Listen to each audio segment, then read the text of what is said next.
Hey, everybody. It's that time once again. A new episode. A new episode that's going to have a little bit of controversy about it. You know what it's going to be all about. I've been posting about it. It's called prostitution. They say one of the oldest professions in the world. Now, I might have to differ with that a little bit, but hey, let's just roll with it. One of the oldest professions in the world. I mean, it's not as if they didn't have people milking cows back in these days or people building houses or whatever the case it may be. But I'll tell you what, back in them days, they had prostitution. Yes, indeed. I'm going to say it one more time. Prostitution. I mean, let's dive back way deep. Let's go back in time. Let's throw it way back in time. I'm saying let's go all the way back to the time before Moses. Okay? We're going to say we're going back before Christ himself. I mean, we're going to go so far back and get so deep into it. We're going back in the time of dinosaur pussy. What can I say? All right, let's get serious now. Dinosaur pussy? Hell, that's way, way back in time. But anyway, we're going back to the origin of prostitution. Researchers took me to back around the time of 2400 CBCE. And I throw the C in there before the BCE because it's basically estimating the time of the records of recording. The ones who have recorded all this were called Sumerians. Okay, this is back in the time around in a place called Mesopotamia. We've all heard of Babylon. Oh yeah, bad Babylon. They had a whole bunch of stuff going on. You talking about some freaky, keeky people. They say sex, where all your orgies and all that came from. Oh yeah, that's all in the Bible and everything else, but we won't talk about that right now. We're just going to keep on to the part about the prostitution. Now, I don't know how everybody feels about prostitution. Everybody's got their opinion about it. Should it be legal? Should it not be legal? But where did it all come from? Where did it originate? And why? Okay. Well, we're talking about back in the time where people believed in numerous gods. The Sumerians, they had 300 or more gods that they believed in. They had your goddess, one of them, well known as Inanna. Oh yeah, she was a demigod. People say she was fine, sexy thing. She was contributed to beauty, sex, fertility. These demigods had a lot of power, and everybody revered them. The priests basically had temples that were built for these goddesses. Another goddess was Ishtar, and this woman, they called her the gateway to heaven. I mean, was the stuff so good that it put people to the gateway of heaven? Okay, let's get back to this again. But anyway, okay, Inanna, she was around in a place called Uruk, where her temple was built. And back in these times, all the women were encouraged to spend their time and to go through a ritual at these temples for prostitution. They called it sacred prostitution. Some say there were sexual acts. Some say that they weren't. Some women went in there and were in and out real quick. Some, I guess if you didn't look that good, you might have been spending a couple years at that joint because all the pretty ones would get gobbled up first. But basically how it worked, these women were told to go to the temples, and it wasn't something that was made to be done. It was an honor. It was part of their culture. It was, some people would say cult sex, okay? But they would go to these temples, and they would wait, and they had, at the time they had 3 different types of prostitutions. Some that were inside the temple's grounds, some were outside the temple. Some of the prostitutions were in your local taverns and bars and etc. It's just like, I guess you got a streetwalker or something of that nature. You got your high-class escort, call it what you want, because it all came from somewhere at the beginning of time. It's just a difference of what was it all about of then? Was it just sexual gratification, or was it for the fertility of the land? So in this case, back in these days, it was more for the fertility of the land, whether it was for marriage, you had a good field of good crop, or for war, or just fertility of the land in general for everyone. Okay, but how it worked, the prostitutes would go to the temple. Some people would call them even brothels. But a man, and it didn't matter how old, attractive the man was, or how much money he gave the prostitute at the temple. She had to accept whatever it was that he was giving. And she would go and do her ritual act with this man. And when done, he would give her some money. And part of this money would go to her, and part of it would go to the temple, to the priest, to help maintain the temples. Okay, and these were the priests in Samaria. Okay, this was originally done by Sumerian priests, which they had quite a bit of power. Some of these goddesses even had more power than the kings. And these days we have like our Instagram influencers and stuff. Hey, some of these prostitutes, or let's just say Ishtar or Inanna, were influenced to later on in time other goddess, which they say the goddess is sexy goddess of Greece.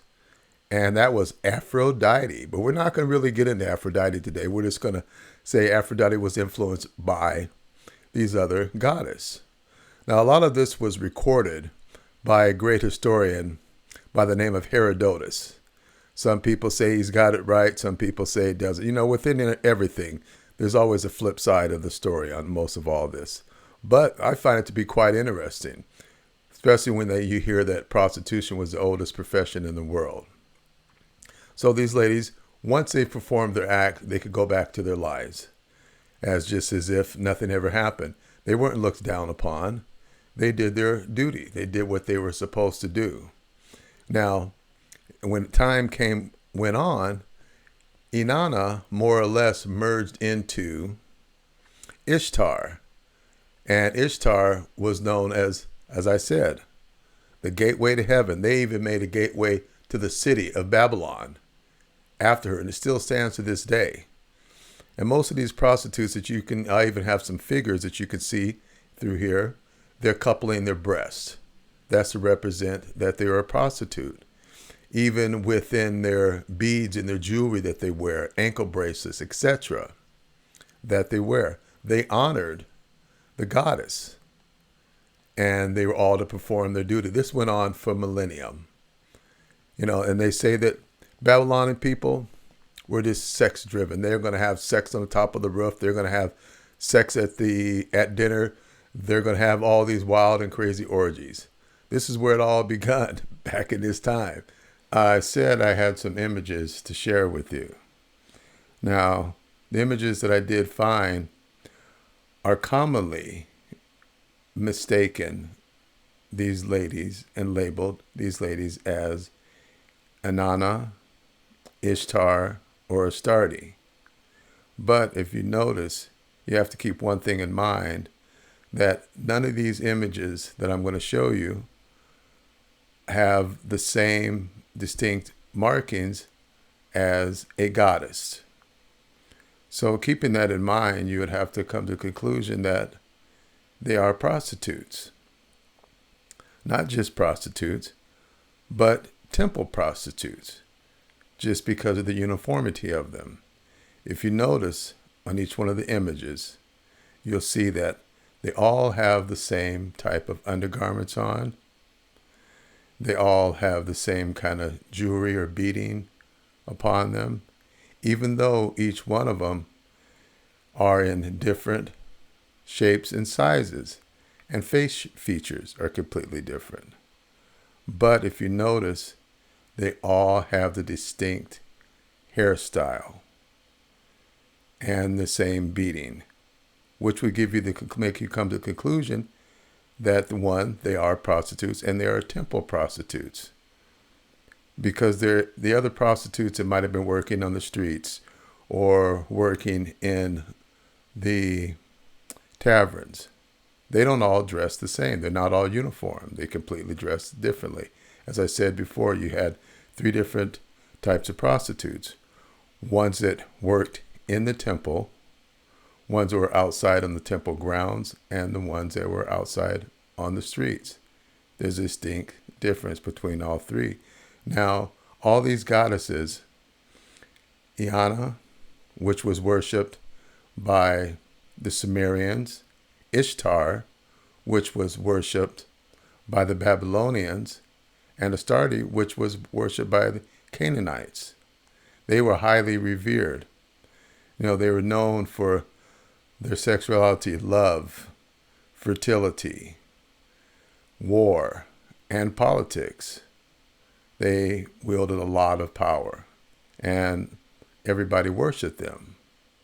Now, the other images that I'm going to show you right here are the women images of the prostitutes that would have been working in the taverns or on the streets. This image right here that you're looking at is seeing a lady drinking, or assumed to be drinking, beer from a straw out of a barrel.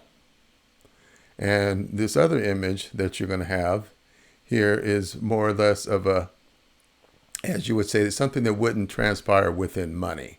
That would be more like a marriage ritual. A king with a prostitute, as you can see, she's cupping her breasts, but she would be more or less standing in for a goddess. So there was all different types of prostitution, some that exchanged money, some that did not. Everybody had a role to play and had to participate. Please allow me to elaborate on that for a moment. We're going back to a time, ancient time, of 2400 BCE.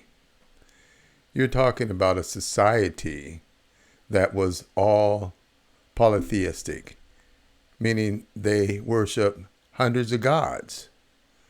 Okay, not like today, to where we live in a monotheistic society where we do what? We worship one God. Well, most people do worship one God. There still are a few polytheistic religions around, but on most parts, everybody worships one God. Now, back in the time, in this ancient times, they didn't have Facebook. They didn't have Instagram. They didn't have no TikTok or no influencers to influence them. I'm going to say they thought and had free thoughts. They didn't have much to influence them. Not like everybody today. They read something on TikTok. They read something on Instagram. Next thing you know, this is what they believe. Most people, unfortunately, today, they don't think for themselves. They see it on a TV show, and that's what's factual. So we have to think for ourselves. Myself, I believe in thinking for myself. I believe in gathering information, weighing it all out, coming up with my own conclusion. Work hard at not being influenced by outside things like social media. Okay, so have your own thoughts so you can come up with your own conclusions. Maybe they had something going on in the aspect that we can't even think about. Some people would say that through sex, it's a very powerful thing, and you can manifest all kinds of things within sex. Now, that's a whole nother subject within itself, but hey, use your own brain, use your own thoughts. Because, it is hard to think that they did have all this temple prostitution, sacred sex, cult sex, but that was a society back at that time. Things are completely different now. Within religion, that changed a whole lot of different things, even through Babylon. Now, I'm going to share a quote from Herodotus that he was talking about the sacred sex, the temple sex. We're going to go right back to that just one more time and touch on that again. Allow me to read this. Every woman born in the country must once in her life go and sit down in the precinct of Venus, Inanna, also known as Ishtar, and there consort with a stranger. A woman who has taken her seat is not allowed to return home till one of the stranger throws a silver coin in her lap and takes her with him beyond the holy ground. The silver coin may be of any size. The woman goes with the first man who throws her money and rejects no one. When she is gone with him and satisfies the goddess, she returns home, and from that time forth, no gift, however great, will prevail with her. Such are the women who are ugly, have to stay a long time before they can fulfill the law. Some have waited 3 or 4 years in the precinct of Venus. Now, that's a long time. Hellified dedication, belief, call it what we may. I mean, in this modern world, it's hard for me to even fathom this, that the possibilities of this even really truly existed. Was it just myth or factual? Now, you would think that there would be some kind of resistance, some kind of blowback from the families. It'd be hard to believe that all these mothers, fathers, would consider their beloved ones being turned out to this sacred prostitution. Now, again, it's hard for me to wrap my head around it, but as I've been digging and going through research and looking, I keep coming up with more and more art forms, different literature. And at the same time, there's, these other modern day scholars that are saying that this is absurd, this is ridiculous, that they're debating that sacred prostitution truly existed. But it's kind of hard to argue with the artwork, the literature, and even finding archaeological evidence of it to be true. Not just a couple pieces, plenty of it. So, it makes you wonder, it makes you think, was it true? Was it not? You have to make your own decision upon that. We know what the word, if you break the word history down into 3 syllables, what does it say? It says, his story. Very simple. So, you have to take it up and think about it yourself. I don't know about everybody else out there, but I've came to the conclusion of there had to be some type of prostitution going on. It's too difficult to ignore the simple facts. The simple artwork, literature, archaeological findings. How can you ignore that? You can't just turn a blind eye to it and say all of that was a myth. So I conclude that yes, there was some type of prostitution. Was it sacred prostitution? Was it cult sex, religious sex? People living wild and free and being kinky? Well, we probably had a bunch of that going on, I do believe, because of the simple findings of all the orgies, etc. But there definitely was some type of prostitution. You have to look at the records that the Sumerians kept, the writings of Herodotus. So within that, we had prostitution. And to this day, what do we have? In every metropolitan city, what do you have?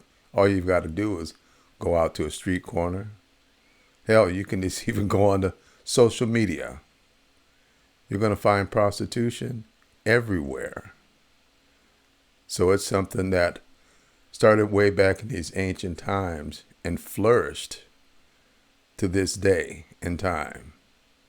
What started back in 2400 CBCE affected every outlying country. Egypt, Greece with Aphrodite, Rome. Better yet, it went all through the Mediterranean basin to where in the U.S. at once upon a time, prostitution was legal. in most states. And to this day and time, I believe only one state where prostitution is legal, and that would be Nevada. You still have prostitution in a lot of your other foreign countries. So my question to you out there is, one, should it be legal? Should it be illegal? Should a man have a right to do what they want with their body? Now, is it a moral thing? It's not. I'm not here to say. But everybody has their rights to be able to do what they want to do, or they should have a right to do as they want to do with their body. So, if anybody wants to share their thoughts and their opinions, DM me, hit me up, please. I'd love to hear from you. So, on that note, I want to thank everybody out there for tuning again to this episode of Ride with Rose. I look forward to seeing you all again, and may you all have a marvelous day. This is Rose from Ride with Rose. I personally would like to thank each and every one of you for tuning in to our episodes. Please support us by following us on all of our social media accounts: Instagram, Facebook, Twitter, and TikTok. For the latest episodes, go to Podcaster, Spotify, Riverside FM, and YouTube. We look forward to sharing many more journeys together with you. And may you all have a marvelous day. #RWR.